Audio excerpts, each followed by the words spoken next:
Hey everybody, this is Lewis and Rob with About That RV Life, and in today's video we're going to talk about building a RV business as a couple. Yes, and don't you know there's lots of ups and downs and it can be a real challenge. It's one thing to live together and maybe even if you worked at the same place, but when you're running a business together, it's a completely different animal. Stick around to the very end, you don't want to miss. We're going to talk about our family vision and why we do this together.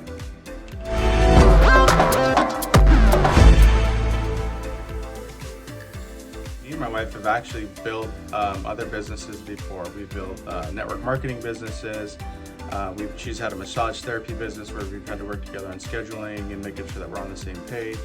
So that being said, we kind of had an advantage already. We knew what it was like to work together in business, but this has been a little bit different.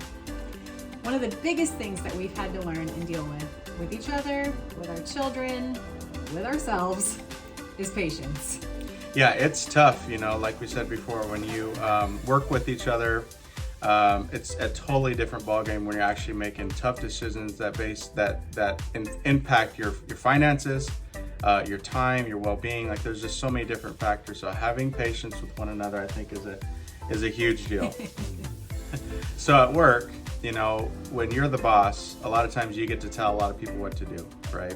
You can't necessarily do that here with your wife.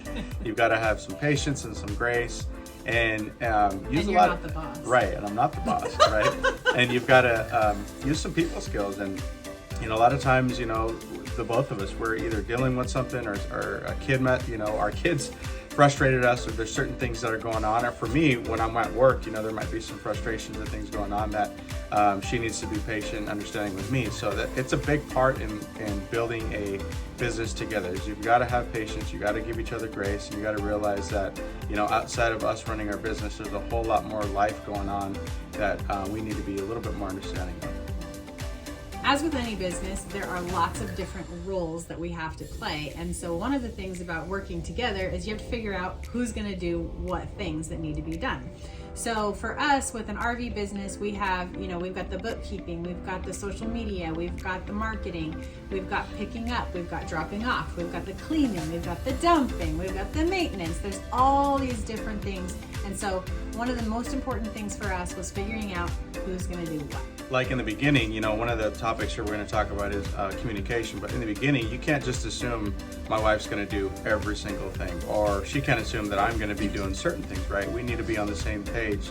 So when it comes to those items and certain things, like we need to let each other know, like, hey, I expect either you to do this or you expect me to do this, and be on the same page, so there's never any assuming. So one of the determining factors when we first started trying to figure out who's going to do what in our business was Lewis has a full-time job and I stay at home, and our kids are in school full-time now, so that's awesome. FYI. But it made sense for me to be the one that was doing all of the stuff that was going to happen on a day-to-day basis or needed to happen during regular business hours, like getting the RVs cleaned, dumping after a pickup, picking up, dropping off, all of those types of things, just because my schedule is way more flexible. So when we have time, he's able to come with me on some of those things, but I do a lot of the deliveries and the pickups all by myself. So in some of my responsibilities, because of my job, I do work from home quite a bit. I am kind of in a home office, and with the digital age and being able to access your dashboards, your apps pretty much from anywhere you go, I deal a lot with like the marketing, the social media, just a lot of the kind of initial processes of, you know, whether or not, you know, they want to book our camper, asking certain questions about, like, is it a full hookup site? Do they need water, right? Certain things like that. Will they be picking up, or do they need us to deliver? So once I get that information, I then, you know, I'll either put a quote together for them, or I'll kind of direct them in the direction they need to go to get that booking started and submitted. I also deal with the financial aspect of our business. You know, I do deal with the finances at home, but I also deal with them in our business too. So getting, you know, accounts set up, making sure that they're paying. If it's a Venmo person who needs to send me, you know, a couple $100 for a delivery or whatever, I get all that stuff set up, and I work with the customers on doing that. Another one of my responsibilities is dealing with all of the technical things in the campers, because everybody's on the go. A lot of people are working from home and even working on vacation anymore. They're taking working vacations and they want to have Wi-Fi. So I'm the one that deals with getting all the Wi-Fi set up in the campers, making sure that everything's running smoothly and up to date with all of its software. And also just figuring out how all of those things work, so that as we're walking our customers through those things, they never have a question of what to do, and they always know who they can go. Yeah, I'm not the tech person. With all that being said, there's a lot of communication that has to happen between the two of us. Because I run our household calendar and make sure that the kids are getting to where they need to be when they need to be there, and that we know what's going on in our personal schedules. I also make sure that the calendar is updated for our RV business, and sometimes things don't always go as planned. Occasionally, there will be a time when maybe I have booked something on a day where there is an RV reservation, but Lewis hasn't told me that there was a reservation, so it didn't make it into the calendar. And that means that now we have to figure it out. Either he has to take time off work and make it work, like we're doing next week, or I have to cancel whatever it is that I had planned. And usually that's easier to do because my schedule is just more flexible. So a couple tools we use to help us kind of stay on the same page is, Google Calendar is a big deal. That's something where both your calendars can stay synced. The other thing is we use this other platform called Wheelbase. Yes. Wheelbase. It's brand new. We just got it set up not too long ago, so it's something that we're using. But being able to use RV Share and their calendar system, and then Outdoorsy and their calendar system with Wheelbase, we can update one calendar, and it typically will update the Outdoorsy calendar, when we'll have to go back to RV Share. But it keeps everybody kind of on the same page, so we know what's going on.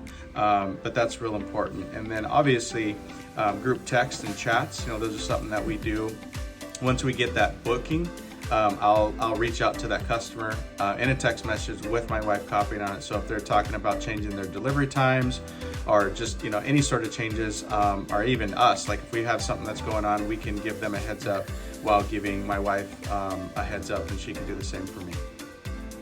Another thing that we do that keeps things a little bit more streamlined, and we've actually gotten some pushback from RV Share and Outdoorsy on this, is that we don't charge extras for our linens and our towels and the dishes, any of that stuff. Our campers come camp ready, and we do that because it saves me time. I don't have to think about, do they want linens? Do they not want linens? Do they need towels? Do they want the coffee maker? Do I need to put coffee filters in there? Do I need to do all that stuff? I don't have to think about any of that stuff. I don't have to go back over the reservations because it's all included. And I just know that if I keep the camper stocked with all of those things and everything is clean and ready to go, we're ready to go. So lastly, the thing we wanted to talk about at the end was our goals and our visions.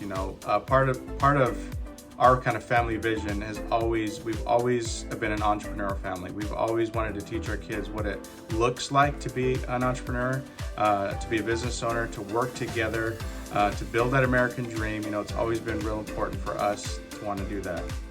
Our kids are still very young. They're 11, 8, and 6. And so for us right now, a big part of that is just teaching them work ethic. And we try to get them involved as much as we can in the work of what it looks like to run this business. And so when I'm out cleaning the campers, I often will bring them along with me and at least show them what I'm doing and try to get them to help as much as I can.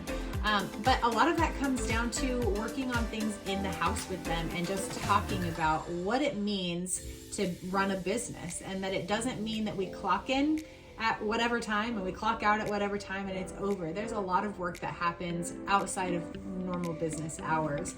And so our kids are learning those things right now at a young age, and our goal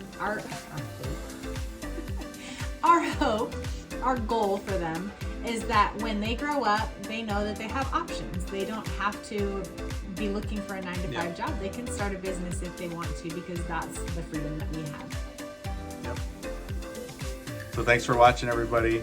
And like always, if you could give this video a thumbs up, subscribe to the channel as it supports us. And as always, happy camping.